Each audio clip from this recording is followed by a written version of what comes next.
여러분들은 인생을 사시면서 여러분들의 전성기가 언제였다라고 기억하십니까?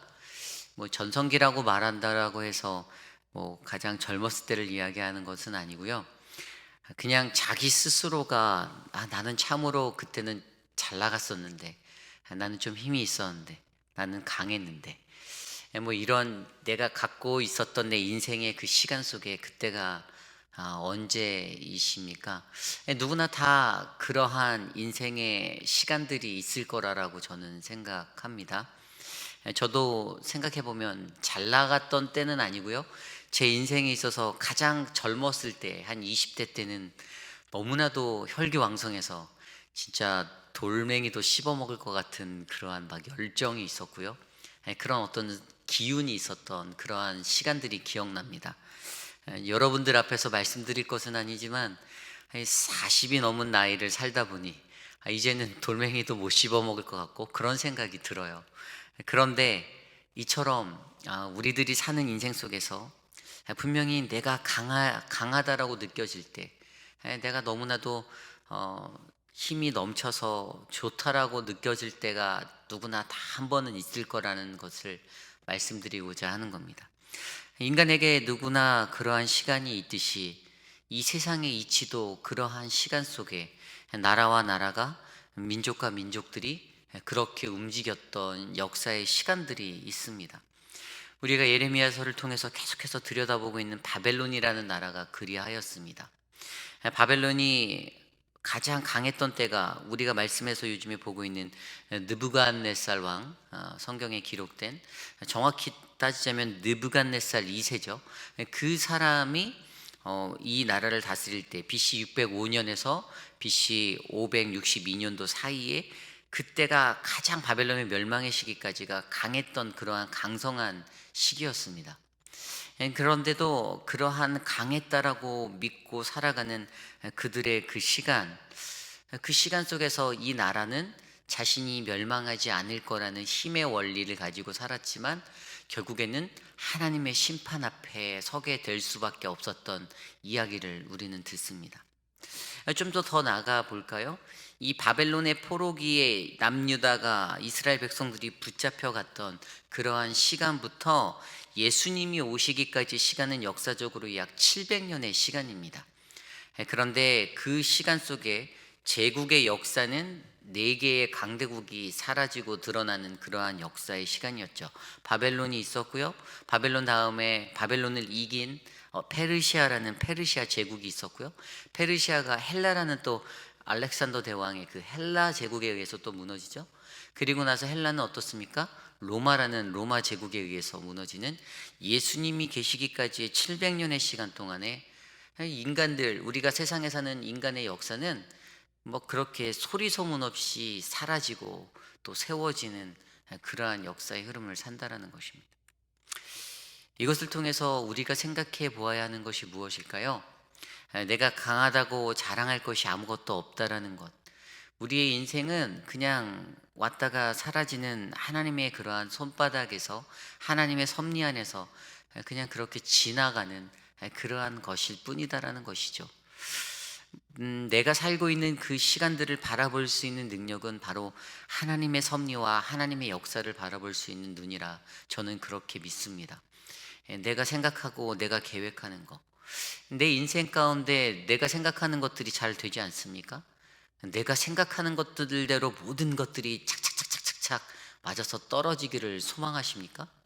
아무것도 부질없다라는 것들을 먼저 깨닫는 것이 하나님의 역사를 바로하는 사람의 올바른 모습이다라고 저는 그렇게 생각합니다. 오늘 말씀 25절로 33절까지는 계속해서 반복해서 우리가 들었던 바벨론의 멸망의 모습들입니다. 바벨론이 멸망당하는 산으로 묘사되고 있고요. 그 산이 불타 없어지는 산이 되게 한다라고 그렇게 묘사되어지고 있습니다. 그 땅이 영원한 황무지가 될 거라고 설명합니다. 그 땅을 멸망시키기 위해서 하나님이 27절 말씀에 보면 주변의 나라들을 불러 모은다라고 하고 있습니다. 아라랏과 민니와 아스그나스 나라를 불러 모아 그를 친다라고 하고 있습니다. 그때 28절에 보면 뭇백성 곧 메대 사람의 왕들과 그 도백들과 그 모든 태소와 그 관할하는 모든 땅을 준비시켜 그를 치게 하리라. 하나님의 계획이 철저히 드러난 것을 이야기합니다. 29절에도 땅이 진동하며 소용돌이 치나니 이는 여호와께서 바벨론을 쳐서 그 땅으로 황폐하여 주민이 없게 할 계획이 섰습니다. 하나님이 28절 말씀대로 준비하시고 하나님이 계획하셨습니다. 바벨론의 멸망은 그냥 어느 날 갑자기 서든이 일어난 것이 아니라 정말로 하나님께서 준비하시고 계획하신 것이었습니다. 바벨론이라는 나라를 좀 더 살펴볼까요? 바벨론은요, 지정학적인 위치에서 지중해가 있고 그 밑에 우리가 잘 알듯이 홍해가 있고 이쪽에 보면 이제 페르시아만이 있는 그런 지리적인 위치를 가지고 있습니다. 그리고 이쪽 지중해 쪽에는 어떤 나라들이 있죠? 시리아, 그리고 예루살렘, 요르단이라는 나라가 있고요. 아까 말씀드린 홍해 위쪽으로 보면은 그 위에 중심으로 해서 티그리스, 그 다음에 유프라데스 강이 흐르고 있고 그 두 강이 흐르는 사이에 우리가 잘 알고 있는 메소포타미아 문명이 발생한 메소포타미아의 그런 흔적들이 있습니다. 바로 그곳에 이 바벨론의 문명이, 나라가 세워지고 이루어지고 있었어요. 그렇게 너무나 좋은 환경에서 있었던 나라가 발전할 수밖에 없었던 것, 풍족한 것들이 있었고 풍족한 흐름들이 그 땅에 있었습니다. 그런데 그들이 갖고 있던 그 자만과 교만, 우리가 앞서 말씀에서 살펴보았던 그러한 모습들은 그들의 것들을 하나님 앞에서 온전하게 자신을 바라볼 수 있는 인생으로 드리지 못하고 만들지 못했다는 것입니다. 그들의 결과는 어떻게 됩니까? 하나님의 심판을 받게 되는 결과로 전락되죠. 다니엘서가 그들의 심판에 대해서 다니엘을 통해서 선언하였던 그러한 것들이 있습니다. 다니엘서 4장 32절 말씀에 바벨론의 멸망에 대해서 그의 꿈을 해석하여서 느부갓네살 왕이 꾸었던 그 꿈을 해석하여 주는 그 내용에 바벨론의 멸망을 이렇게 묘사하고 있습니다. 소처럼 풀을 뜯는 신세로 전략할 것이고 몸이 이슬에 젖을 것이고 머리털이 독수리 털같이 자라게 될 것이고 손톱은 새 발톱들이 될 것이다 라고 이렇게 설명해 주고 있었습니다. 그들이요, 소처럼 풀을 뜯는 신세로 전략한다라고 말을 하고 있습니다. 자신들이 그렇게 강성하고 부요하고 풍요를 누렸던 그러한 나라의 사람들이었는데 느부갓네살 왕이 꾸었던 그 꿈을 해석해주는 다니엘을 통한 하나님의 음성은 이것이 바로 너희의 모습이다, 소처럼 풀을 뜯는 그런 비참한 신세로 전략하게 될 것이다 라고 설명해 주고 있습니다. 또한 그의 그 꿈에서 묘사되어지는 해석에서 다니엘서 7장에 가면 다니엘서 7장 4절에 그 나라를 어떻게 묘사했냐면 이렇게 묘사하고 있습니다. 사자와 같은데 독수리의 날개가 있더니 내가 보는 중에 그 날개가 뽑혔다. 여기에서 이 사자와 같은 독수리의 묘사가 바벨론을 묘사하는 것이거든요. 근데 그들에게 날개가 있었다고 합니다. 근데 그것이 뽑혀진다라고 설명하고 있죠. 독수리가 날개가 없으면 어떻게 됩니까? 추락하게 되는 것이죠. 그들이 자신들의 번영과 부유함을 누리는 시간이 뭐 몇백 년이 됐다 하더라도 그들이 추락하는 것은 단 한순간이었다라는 사실들은 우리는 알 수가 있습니다. 인생이 잘 나갈 때는 자기가 잘 나가는 거 모릅니다. 인생이 잘 풀릴 때는 그것에 취해서 내가 좋다라는 거 모릅니다. 그런데 그 교만함과 그 자만함에 사로잡혀 살아가는 인생이 한순간에 무너지는 것, 떨어지는 것은 정말 눈 깜짝할 새라는 것이지요. 사람들이 이것을 모른다라는 것입니다. 인생을 아무리 살고 아무리 예수님을 믿는다고 교회에서 신자라는 모습으로 살아도 우리들이 자기를 향한 하나님의 모습과 하나님의 계획들, 하나님의 준비하심을 모르고 살아갈 때에는요, 눈 깜짝할 새 떨어지는 인생이 될 수 있다라는 경고를 저와 여러분들에게 해 주시는 말씀입니다. 다니엘서에서 묘사된 이러한 바벨론의 추락의 모습은, 심판의 모습은 한순간에 무너져버리는 도성의 모습이 되었습니다. 그런데 느부갓네살 왕이 이것들을 알았을까요? 그는 몰랐습니다. 오히려 다니엘서 4장에 묘사된 그런 이야기들을 살펴보면요, 그의 교만은 나의 능력과 나의 권세로 이 나라를 건설하고 이 도성을 세웠다라고 자만하고 있습니다. 그의 그러한 모습들이 있기에 하나님의 심판을 피해갈 수 없었다라는 사실. 우리도 세상에 살며 느부갓네살과 같은 이러한 교만에 빠질 때가 있습니다. 그런 착각에 빠질 수가 있습니다. 내가 내 힘으로 이 인생을 살아왔다라고 자만하여 살아갈 수도 있습니다. 그런데 반드시 우리가 알아야 하는 것은 우리가 사는 모든 인생의 것들은 하나님의 섭리 안에, 하나님의 계획 안에, 하나님의 준비됨 안에 있다라는 것입니다. 하나님이 이것을 어떻게 이끄시냐에 따라 우리의 인생은 쓰러질 수 있고 우리의 인생은 독수리의 날개 뽑힌 같이 될 수도 있다라는 사실도 분명히 기억해야 한다라는 사실입니다. 하나님께서 계속해서 바벨론이라는 나라를 사용하는 그 이스라엘을 심판하시고 이스라엘을 치시는 그러한 도구로 사용하셨다는 것을 우리가 너무나도 잘 알죠. 그러한 것들에서 핵심이 무엇인지 아십니까? 하나님이 택하신 백성을 위해서 하나님이 일하고 계신다라는 사실입니다. 하나님이 선택한 백성을 올바른 길로 인도하기 위해서 하나님은 주변에 있는 그 무엇이든지 들어서 사용하십니다. 물론 거기에는 그 주변 나라들을 향한 본인이 사용하셨던 그 열방을 향한 하나님의 계획도 있고 하나님이 주시는 기회도 있습니다. 하지만 그들이 그 시간 속에서 자신의 잘못됨을 바라볼 수 있는가? 자신의 죄악된 모습을 회개하는가?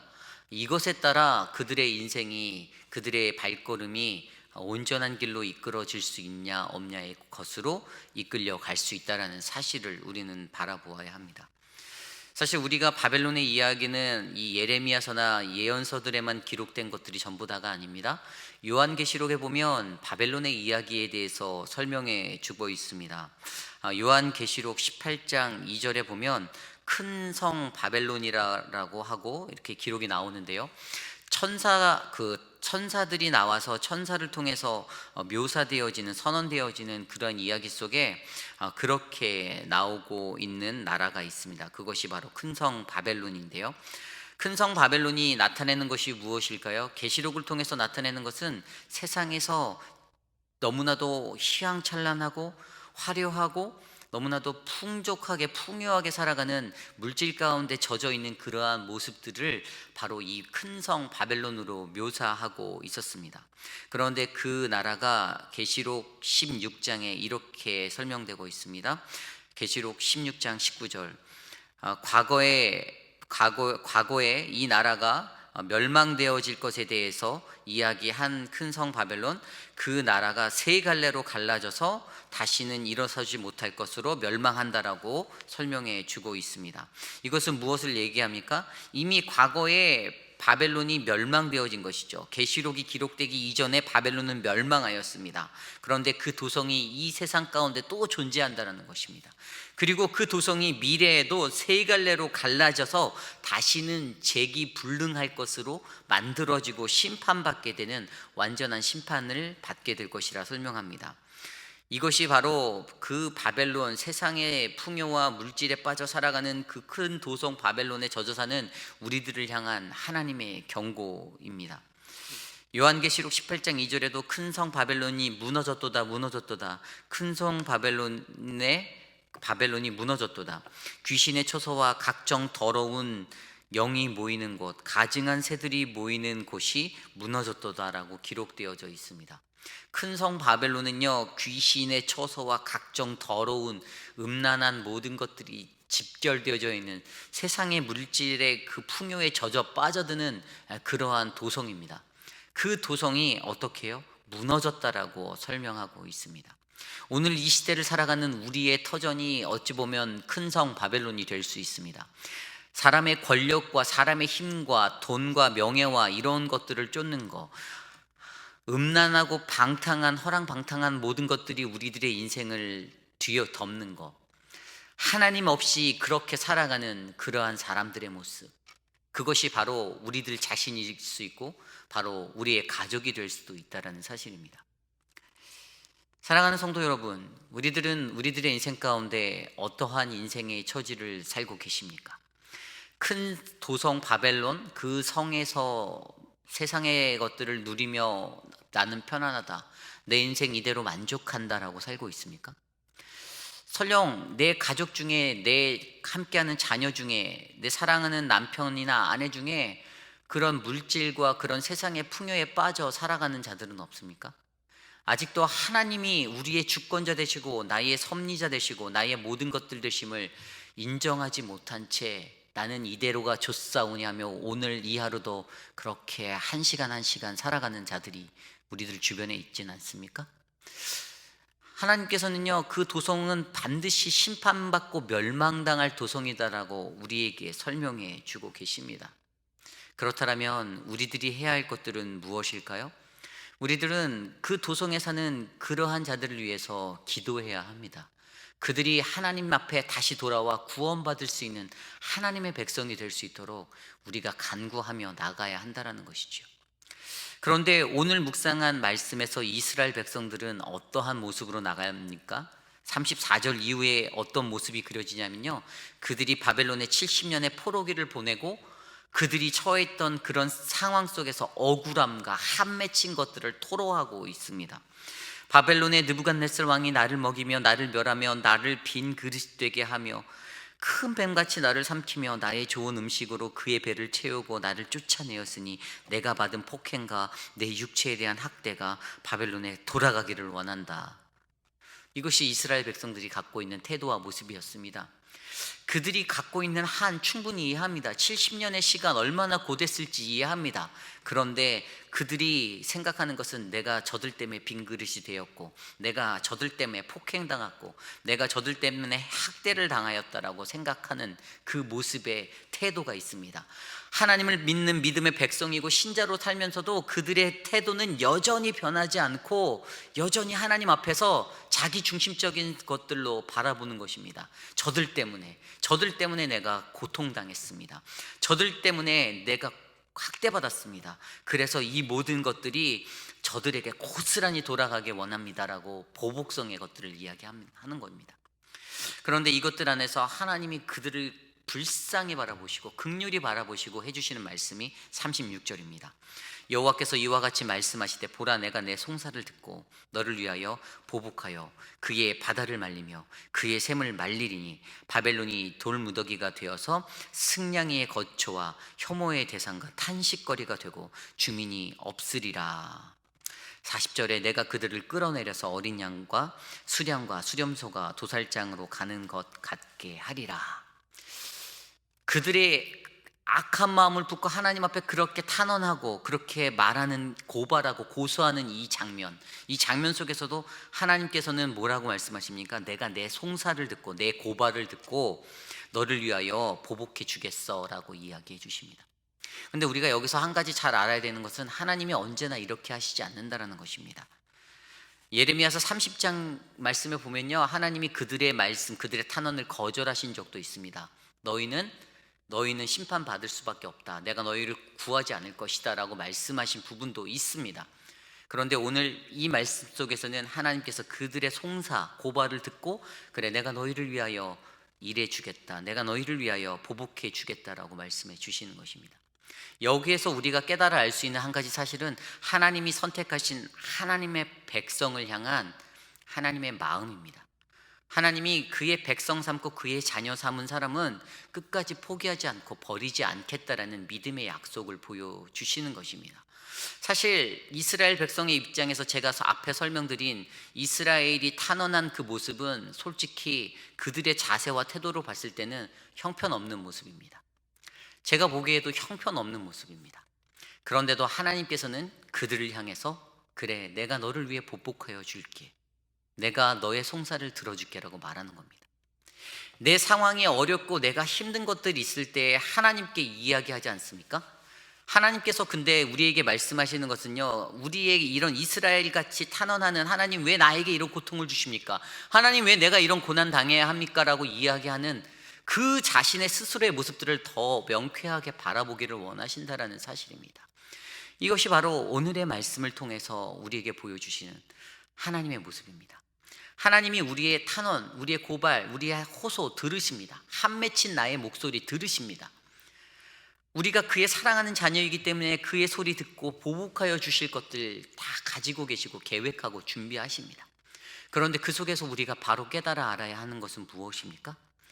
과연 나의 모습은 어떤가라는 것입니다. 과연 내 모습은, 그렇게 탄원하고 호소하는 나의 모습은 어떤가라는 것이죠. 하나님께서는요, 모든 인류의 역사를 본인의 계획과 본인의 뜻 안에서 이끌어 가셨습니다. 창세 때부터 이루어진 모든 인류의 역사는 그렇게 흘러갔습니다.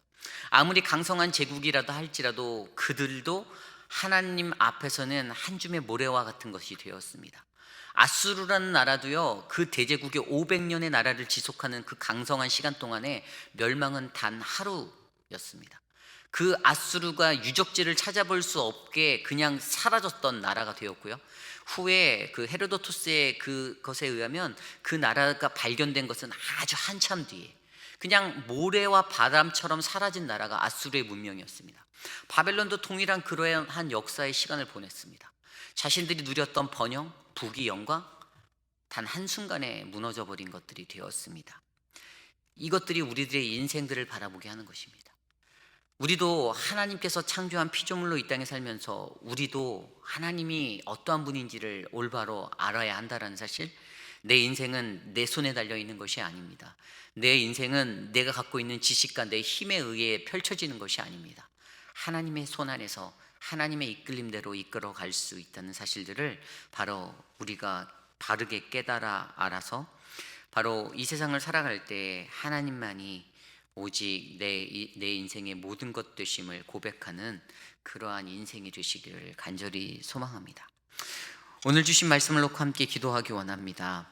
하나님께서 우리에게 반복해 주시는 이 말씀의 시간 속에서 하나님, 내가 겸손히 주님 앞에 엎드립니다. 내 힘과 내가 할 수 있는 것이 아무것도 없음을, 오직 하나님의 뜻에 맡기어 내 걸음을 이끌어 나갈 수 있는 온전한 내가 되게 해주십시오. 함께 기도하신 후에 제가 기도하고 각자 기도하기 원합니다. 기도하겠습니다.